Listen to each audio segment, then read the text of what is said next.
On trouvait ça drôle pour cette dernière semaine d'exposition là, quand on a constaté l'engouement et la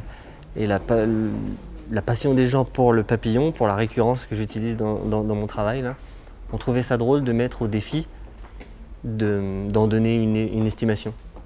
Et comme je mets un point d'honneur à toujours, lors de mes expositions, faire gagner quelque chose, que ça soit gratuit, on s'est dit que le plus grand chasseur de papillons, celui qui donnerait la plus proche estimation, ou même l'estimation exacte, remporterait ce dessin que j'ai diffusé sur mon Instagram.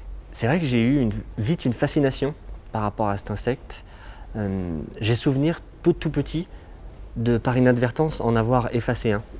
Et j'avais trouvé ça fabuleux qu'un insecte puisse s'effacer en fait. Après, par la suite, j'ai appris que les ailes des papillons contenaient des pigments. Donc ça n'a pas atténué ma fascination. Et donc j'en avais proposé lors de mes premières expositions. Et puis j'avais eu une critique de quelqu'un qui avait été un peu difficile en disant « Ouais, c'est sympa ta peinture, mais arrête les papillons quoi ». Donc du coup, je lui ai dit « Promis, oui, je vais arrêter ». Et en fait, non, on en trouve toujours. Exactement. Et j'ai même tourné ça comme étant une fausse addiction, ou en promettant que demain j'arrête. Ça fait partie du jeu encore, forcément. Exactement. Ouais. Je crois vachement en la réciprocité. Ça sert à rien de peindre en disant que les gens vont venir voir et basta.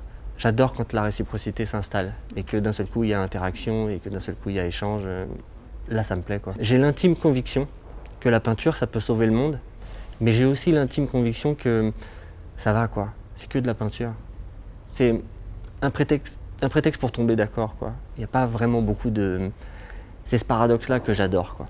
Et effectivement, l'anachronisme est important, la dérision est importante.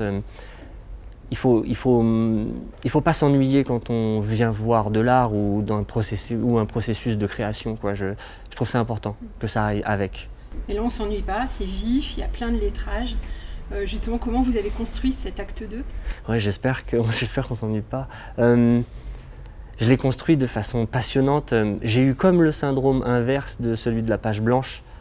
C'était très agréable. Avec Gilles Bastide, on a décidé que comme on faisait le théâtre, pourquoi pas jouer le jeu du thème, du sujet, théâtre.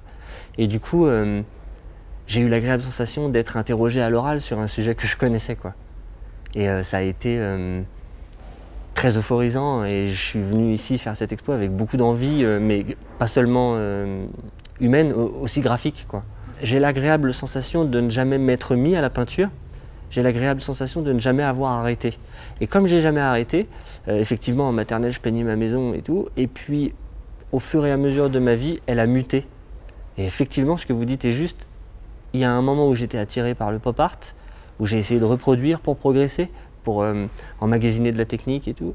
Et puis, vers 17-18 ans, elle s'est transformée en graffiti. En cette fascination pour le lettrage, à faire de plus en plus grand, à faire de plus en plus rapidement, avec des codes couleurs intéressants et tout. Je suis très très content d'être passé par ces deux courants pour proposer mon propre truc maintenant. Et une des pièces maîtresses, c'est donc le quatre-mains, avec une toile de votre grand-père, c'est ça? Alors, je ne sais pas si c'est la pièce maîtresse, mais en tout cas c'est la pièce la plus personnelle. Je crois que si je bosse pas avec Ludovic Bourreau et Gilles Bastide là, et que c'est pas à Orléans, j'amène pas une pièce aussi personnelle tellement elle est forte de sens pour moi et que émotionnellement elle me tient. C'est effectivement une toile qu'a peint mon arrière-grand-père en 54 et j'ai la chance d'avoir beaucoup de Brielle, il s'appelait Roger Brielle, d'avoir beaucoup de Brielle dans mon atelier et chez moi. Et un jour, par inadvertance, celle dont on se parle là, elle a pris un petit éclat de peinture. Et plutôt que de m'en offusquer et de pleurer là-dessus, j'ai tenté le quatre-mains avec mon arrière-grand-père. J'ai essayé de rattraper cette tâche en créant un oiseau sur ce fond que lui avait peint il y a de ça bien longtemps. C'est une démarche que j'ai pu faire parce que je me sens en confiance et parce que j'ai eu envie de me livrer là-dessus, quoi. Déjà, dans les peintres que j'admire, il y a le fait qu'ils aient changé de support. Je voue une fascination à Basquiat, par exemple, et on sent chez lui que l'envie et la fulgurance de peindre étaient telles que quand il n'y avait plus de toile, bah, bam, il attaquait le frigo ou les lattes de parquet, tellement c'était un besoin primaire et instinctif.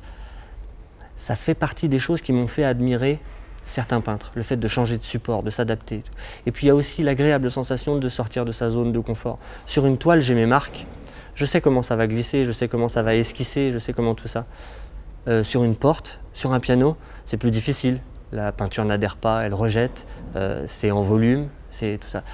Tous ces petits défis-là m'intéressent. Et puis après, effectivement, il y a le côté surprise à une exposition. Qu'est-ce qui va nous avoir ramené? Qu'est-ce qu'il va avoir fait? Tout ce mélange-là me plaît beaucoup.